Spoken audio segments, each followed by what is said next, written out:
सभी बहनों भाइयों को मेरा नमस्कार और बच्चों को मेरा प्यार। मैं Mukesh Kumar Gaur, principal of Saraswati public school. आज मैं आपको एक ऐसी जानकारी देने जा रहा हूं जो सबके लिए जरूरी है। सबसे पहले तो ये बता दूं कि मैंने क्या किया है। Entire concept I have divided into 30 days, 30 दिन का। रोज एक दिन होगा, एक दिन होगा, एक दिन होगा। आपको ये एक दिन ध्यान से सुनना है। आज का जो टॉपिक है, वैसे हमारा 30 का पूरा रहेगा, ये 100% कामयाबी के लिए। और इसमें सबसे पहले हमें क्या करना है, पॉल्यूशन हटाना है। आपने पॉल्यूशन सुने होंगे, कई प्रकार के पॉल्यूशन होते हैं। मोटा मोटी हम कहें तो 8 प्रकार के पॉल्यूशन होते हैं। There are 8 type of pollution, 7 होते हैं, 8वां मैंने निकाला है, आप इसको समझें। सबसे पहला होता है एयर पॉल्यूशन। एयर पॉल्यूशन आप जानते हैं कि हवा में जो गंदगी आ जाए, दूषित हवा आ जाए, उसे एयर पॉल्यूशन कहते हैं। वाटर पॉल्यूशन, जब यही गंदगी पानी में मिल जाती है तो ये वाटर पॉल्यूशन कहलाती है। सॉइल पॉल्यूशन, जब यही मिट्टी में मिल जाती है तो मिट्टी बंजर हो जाती है। चौथा नंबर है नॉइज पॉल्यूशन, जब शोर शराबा अति का, स्पीकर वगैरह का अति का शोर होता है तो that is a noise pollution.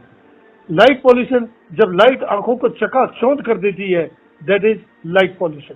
Number 6 thermal pollution.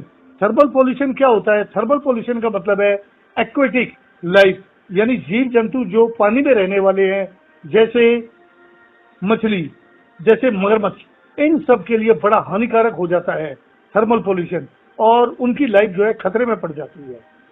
7 number है रेडियो एक्टिव। रेडियो एक्टिव क्या है? That is a nuclear waste, क्योंकि न्यूक्लियर की जो वेस्ट होती है उससे बनता है रेडियो एक्टिव पॉल्यूशन। ये क्या बीमारी पैदा करते हैं? जैसे कैंसर और रेडिएशन। 8वां पॉल्यूशन मैंने खुद जांच पड़ताल करके बनाया है, काफी R&D किया है। देखिए 8वां नंबर जो है that is mental pollution. Mental pollution क्या है? आपके घर में अगर मान लीजिए कोई कचरा फेंक जाए तो आप उससे लड़ने के लिए उतारू हो जाते हैं, लड़ने झगड़ने के लिए उतारू हो जाते हैं। लेकिन आपके दिमाग में अगर कोई गंदगी छोड़ दे तो आप लड़ाई भी नहीं करते उससे, और बल्कि उसका एक पार्ट बन जाते हैं। जैसे मान लीजिए अड़ोसी पड़ोसी आते हैं या बुराई करते हैं, फलाने की लड़की भाग गई, ये हो गया, वो हो गया, फलाने के लड़के ने ये कांड कर दिया, तो हम बड़ा इंटरेस्ट लेके सुनते हैं। आपको हमको पता भी नहीं चलता कि वो कब हमारे कानों को दूषित कर जाते हैं, कब हमारे मेंटल स्टेटस को पोल्यूटेड बना देते हैं। That is the mental pollution.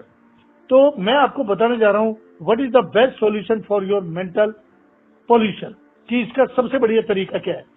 सबसे बढ़िया तरीका ये है कि आप अपने आप को इन्वॉल्व कर लें, काम में इन्वॉल्व करें। देखिए हर इंसान चाहता है कि उसे कामयाबी मिले।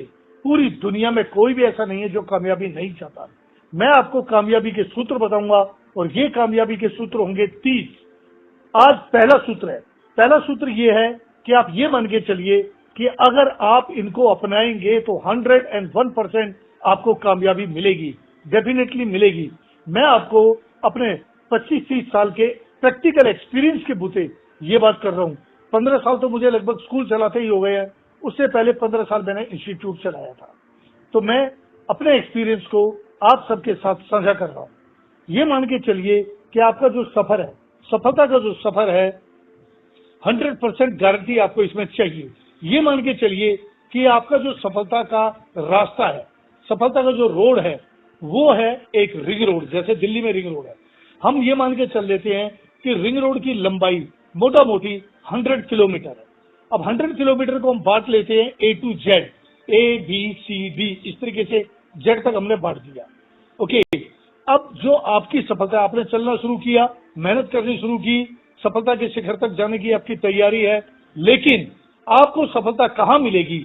मान लीजिए आपकी सफलता A पे है तो आपको जाते ही सफलता मिल गई, और अगर वो Z पे है तो बिल्कुल एंड में जाके मिलेगी। लेकिन अगर आप उल्टा चलना शुरू कर दो तो Z पे भी तुरंत मिल सकती है। L, M या N है तो मध्य में जाके मिलेगी, बीच में जाके मिलेगी। लेकिन आपको हिम्मत हारने की जरूरत नहीं है। देखिए सोने को भी तपना पड़ता है आग में, लोहा भी तभी निखरता है जब वो आग में तपने के बाद औजार वगैरह में प्रतिरूपित हो जाता है। तो आपको इस चीज का ध्यान रखना है कि हमें कामयाबी मिलेगी, और जरूर मिलेगी, हमारी मेहनत में, लगन में, हमारे अभ्यास में, हमारी पेशेंस में यानी संयम में कभी भी कहीं भी कोई कमी ना आने पाए। धन्यवाद।